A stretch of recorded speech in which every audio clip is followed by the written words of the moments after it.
My name is Tanvi Margade and today I am going to show you oily experiment. So let's start.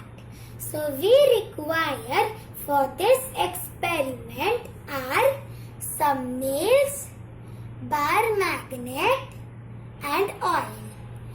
So let's start. Now take some oil and add some nails in it. I added the nails in the oil. Now we are going to keep the bar magnet beside it. Look, they are coming up. Isn't it amazing? Do you know why this happened? Let's find out the logic.